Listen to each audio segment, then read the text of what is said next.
Je m'appelle Julia Delannoy, je suis doctorante contractuelle au Centre de droit pénal et de criminologie de l'Université Paris-Nanterre, où je réalise une thèse sur les circonstances aggravantes.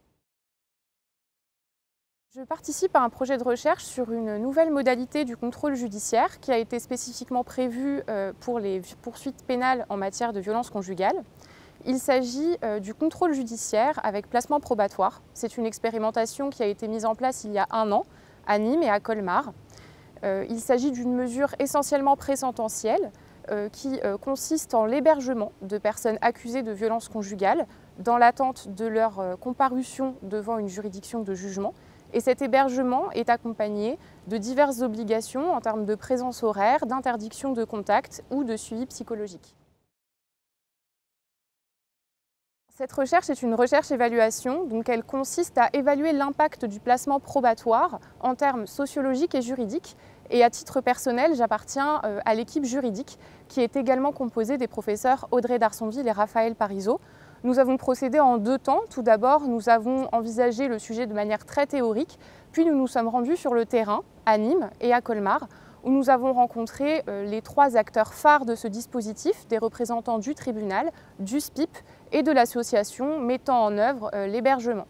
Nous avions un double objectif avec ces recherches et ces rencontres. Nous voulions d'abord évaluer la conformité du dispositif et de sa mise en œuvre au cadre pénal et aux grands principes du droit pénal, mais nous voulions également réfléchir aux problèmes rencontrés par les acteurs sur le terrain, évidemment des problèmes juridiques. Nous rendrons un rapport final en décembre, mais nous avons déjà rendu des recommandations opérationnelles où nous identifions des problèmes, des points de tension et où nous proposons des solutions en ce qui concerne les conditions, les modalités et les conséquences du placement probatoire.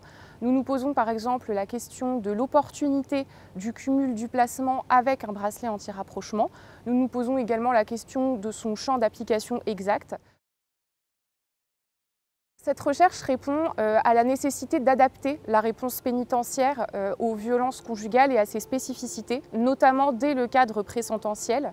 Avec cette étude, nous venons consolider, donner une assise juridique à un dispositif qui est très innovant, puisqu'il permet à la fois d'apporter une protection à des victimes alléguées de violences conjugales, tout en apportant une prise en charge qui est encore trop rare des personnes qui en sont accusées, en leur évitant une désocialisation importante causée par une détention provisoire et en leur permettant d'amorcer un travail sur elles-mêmes, sur leur rapport à la violence et sur leurs éventuelles addictions.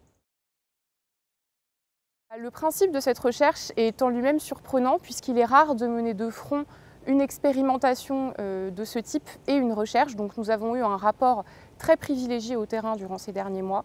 Et ce qui a aussi été très surprenant, c'est la manière très différente dont se sont saisis du placement probatoire les 2 sites d'expérimentation, au point qu'elles en ont presque fait, en exagérant un petit peu, 2 objets juridiques différents. Je pense que je peux parler au nom de mon équipe de recherche en disant que nous souhaitons les remercier pour leur temps, pour leur accueil, pour leur enthousiasme. Toutes ces rencontres ont été très enrichissantes et j'espère que notre rapport final contribuera à faciliter et à pérenniser leur travail.